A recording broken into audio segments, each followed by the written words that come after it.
But what is happening is young people, in the earlier eras when we started our careers, there was a lot of merit given to white hair and experience.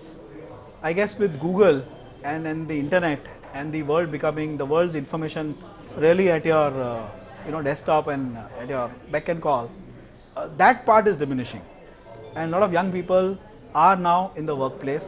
So as leaders or as CEOs of tomorrow, I guess one will have to really find ways to connect with them, keep them engaged. These are people who have different value systems, they have different priorities, unlike the earlier managers. So one will have to really take cognizance of that.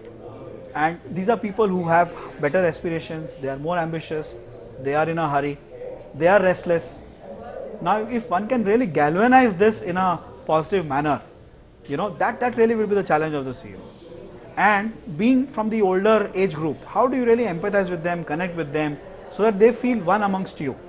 So while you demand performance, you demand productivity, you demand excellence, what's also going to be important is to give them an environment of fun, to give them an environment where they would want to come to work and link the work with their passions, hobbies, what they want to do.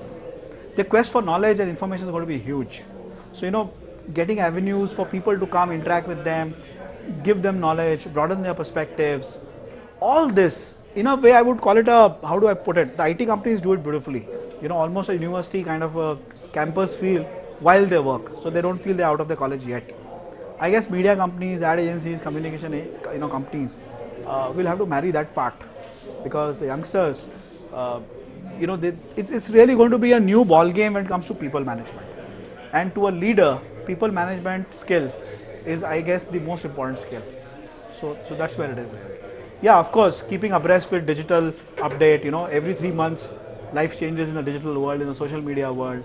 So being savvy with that, talking that language, living in that space, keeping abreast of what's happening, so I guess in your mind and heart, you got to really be a youngster.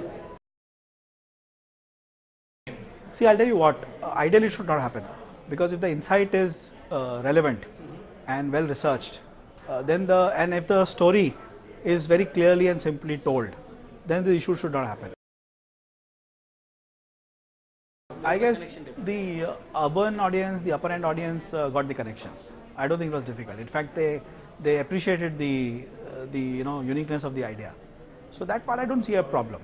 But yeah, if you see that's where I think this whole social media digital bit comes into play. Yeah. So I mean, that's where you got to create those communities. When you put out a communication of that kind, you should not leave it only to the television medium. You should actually surround it with some sort of, popularizing it, populating it on the web, populating it in the social media circles, get people to talk about it, viral it, get all that going. So get people to really talk about this as a concept, and that's where the familiarity with the concept can then reach very fast. So that, I guess, would be one way to do it. Yeah. So social media can play a big role in that.